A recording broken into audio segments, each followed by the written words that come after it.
이러한 중대한 발표를 김정은이 내일 하게 될 것으로 보여집니다.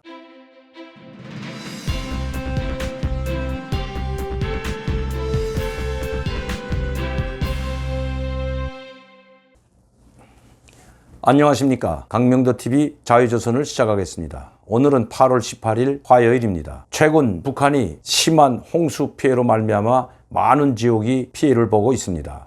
특히 제가 말씀드렸듯이 특급 경보가 발령될 정도로 영변 핵단지가 있는 영변 지역은 지금 모두 침수된 상태라고 합니다. 그런데 침수되었다가 물이 빠져나가면서 오염된 방사성 물질을 포함된 구룡강물이 청천강을 통해서 서해바다로 나가고 있다는 소식들이 계속해서 들려오고 있습니다. 이러한 와중에 김정은은 내일 또다시 조선노동당 중앙위원회 제7기 6차 전원회의를 소집한다고 발표했습니다.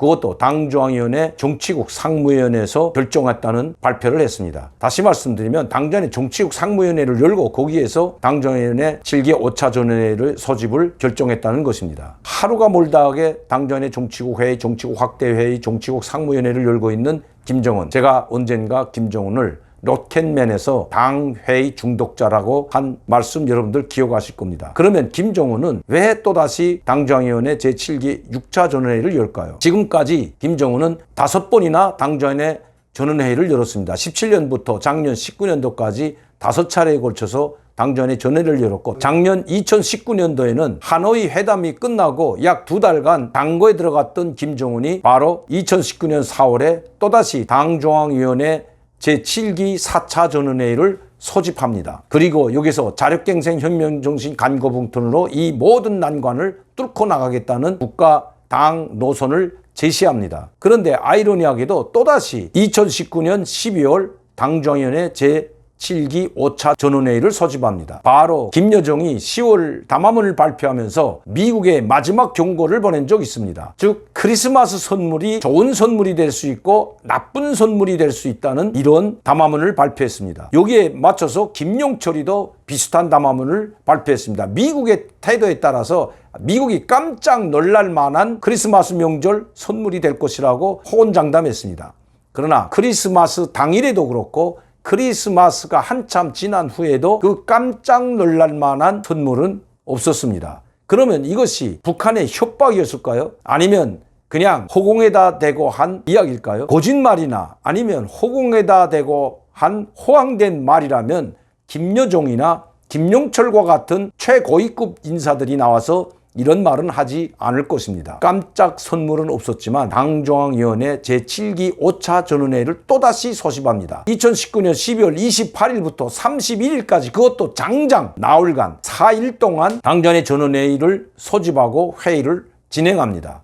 여기에 김정은은 12월 30일 바로 보고서를 발표합니다. 그것도 7시간에 걸친 보고서를 발표합니다. 여기서 바로 미국과는 더 이상 새로운 셈법, 즉 자기들이 요구하는 조건에 맞는 입장을 가지고 회담에 나오지 않는다면 미국과는 다시는 회담에 나서지 않겠다는 선언을 하고 그것을 정면 돌파전이라고 선포합니다. 우리는 이제 그 어떤 눈치도 보지 않고 유엔 제재에 목매지도 않고 오직 우리 자력갱생의 힘으로 정면 돌파전으로 미국과 유엔의 제재에 맞서 나갈 것이라는 선포를 합니다. 그리고 핵무력 강화를 더욱 발전시키고 특히 새로운 전략 무기, 즉 신형 무기를 곧 선보게 될 것이라고 발표하는 것이 바로 작년도에 있었던 12월 당 전원회의였습니다. 그러나 김정은은 그 이후에 코로나19라는 즉 국제전염병이라는 엄청난 위험 상황에 맞닥뜨리게 되고 그리고 국경을 전면 폐쇄하게 됩니다. 김정은이 말했던 정면 돌파전은 바로 더 큰 난관에 부닥치게 된다는 것입니다. 김정은은 그렇지만 온 세계가 코로나19 전염병에 의해서 몸살을 앓고 있을 때 그는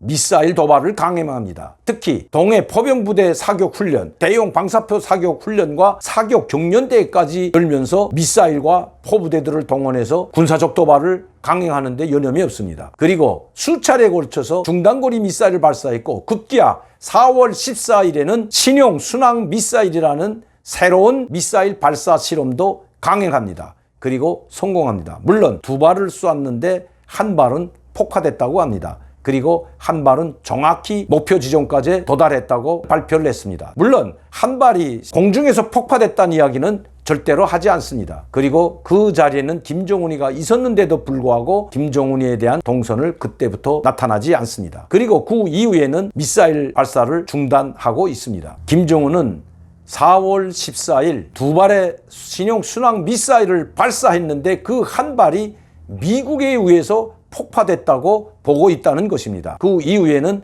미사일 발사장에 가지 않을 뿐만 아니라 미사일 발사에 심중을 기울이고 있다는 것이 미국에서 온 소식입니다. 특히 그 이후에도 김정은은 미사일은 발사하지 않지만 계속해서 당중앙위원회 군사회의, 당중앙위원회 군사예비회의, 당중앙위원회 정치국 회의, 당중앙위원회 정치국 확대회의를 비롯한 수차례에 걸치는 당 회의만 열고 별 큰 문제도 아닌 것을 가지고 계속해서 당중앙위원회 정치국 회의만 주재해 왔습니다. 군사적인 문제라든가 아니면 핵억제력 강화를 위한 새로운 전략무기와 같은 발표는 없었다는 것입니다. 그렇게 호언장담하던 정면 돌파전도 후지부지 되고 가는 모양새였습니다.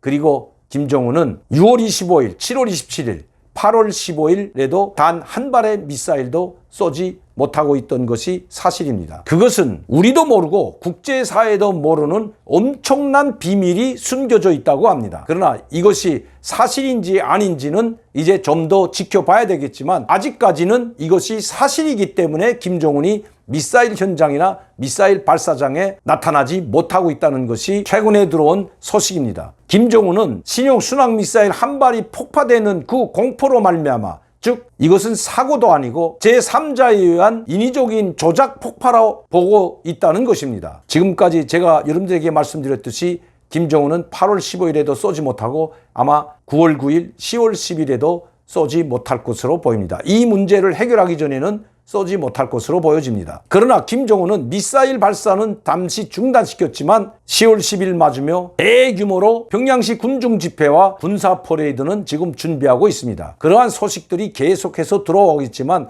시간상 관계로 거기에 대해서는 다음번에 정확히 말씀드리도록 하겠습니다. 김정은은 이런 상황에서 또다시 당중앙위원회 제7기 6차 전원회의를 열었다는 것입니다. 현재 국제정세는 미중 간의 충돌로 말미암아 김정은에게는 최대 악재 중의 악재로 작용하고 있다는 것입니다. 여기에 엎친 데 덮친 격으로 코로나19가 세계적으로 점점 더 확산되고 있고 북한도 지금 초비상 상태에서 방역에 최선을 다하고 국제적인 봉쇄를 더욱 강화하고 있는 형편입니다. 이 국제적인 봉쇄 강화만이 북한의 코로나19 전염병을 막을 수 있다고 생각하는 것이 바로 김정은입니다. 이런 튼튼한 국제적인 봉쇄 상황에서 김정은은 10월 10일 당창건 75돌 국가 행사들을 차질 없이 할 때에 대한 지시를 내렸고 급기야 당중앙위원회 전원회의를 소집하게 됐다는 것입니다. 김정은은 틀림없이 당창건 10월 10일 75돌을 맞으면서 국가 행사에 관한 지시를 내릴 것이고 또한 대미 항전에 맞서 중요한 발표를 내릴 것입니다. 지금은 정면 돌파전이라는 당과 국가가 나아갈 노선을 발표했지만 내일은 이것과는 비교가 되지 않는 새로운 정책을 발표할 것이라는 것입니다. 김정은은 내일 전원회의에서 중대 발표에 앞서 첫 번째는 이번에 홍수 피해로 고통당하고 있는 주민들에 대한 안정사업을 최대한 과제로 발표할 것으로 보여집니다. 두 번째는 금년도에만 8번에 있었던 당 군사회의, 당중앙위원회 정치국 확대회의와 정치국위원회에서 결정된 문제들을 두 번째 안건으로 발표할 것으로 보여집니다. 즉 새로운 당 부서 신설 그리고 지방 당 정권기관들의 강화 문제를 거론할 것으로 보여집니다. 그리고 세 번째는 경제건설에서 나서는 문제들을 토의 논의하면서 화폐 개혁을 거론할 수 있다는 이야기가 북한에서 들려오고 있습니다. 왜냐하면 지금 북한의 화폐 가치가 현저히 떨어졌기 때문에 부피만 커졌다고 합니다. 즉 간단히 말씀드리면 1불에 북한 돈 8,000원을 줘야 합니다. 노동자 봉급이 2,000원에서 3,000원인 점을 감안하면 약 2달 내지 석 달을 벌어야 1불을 바꿀 수 있다는 것. 이거는 정말 말도 되지 않는 북한 경제의 현실입니다. 네 번째는 군사적 문제와 중대 발표를 할 것으로 보입니다. 작년 12월에 있었던 당 제7기 5차 전원회의에서 새로운 전략무기를 보게 될 것이라고 했던 김정은입니다. 이번에는 핵 억지력 강화와 함께 그 새로운 전략무기를 실행에 옮길 수 있다는 것입니다. 그것은 바로 대륙간 탄도미사일이 될 수 있고 신형 SLBM이 될 수 있고 또한 새로운 핵무기의 실험이 될 수도 있다는 것입니다. 아마 이러한 중대한 발표를 김정은이 내일 하게 될 것으로 보여집니다. 지금 김정은은 선택의 기로에 서 있습니다. 이제는 앞으로 나갈 수도 뒤로 물러설 수도 없는 진퇴양난에 빠진 김정은입니다. 이번에 당정인의 7기 제6차 전원회의를 여는 것도 바로 이 진퇴양난에 빠진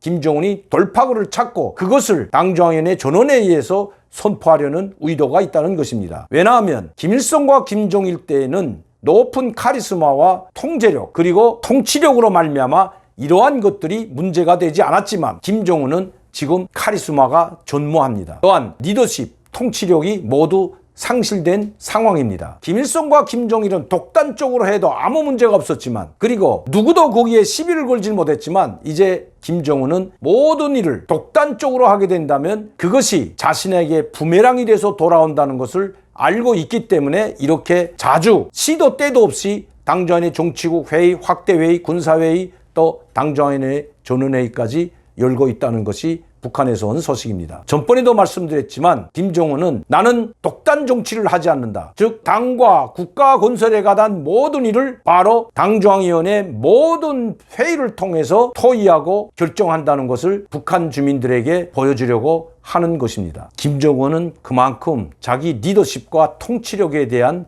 위기감을 느끼고 있다는 증거인 것입니다. 오늘도 강명도TV 자유조선을 시청해 주신 여러분들께 진심으로 감사를 드립니다. 특히 항상 저를 격려해 주시고 후원해 주시는 시청자 팬 여러분들께도 감사를 드립니다. 많은 분들이 볼 수 있도록 전파시켜 주시면 감사하겠습니다. 감사합니다.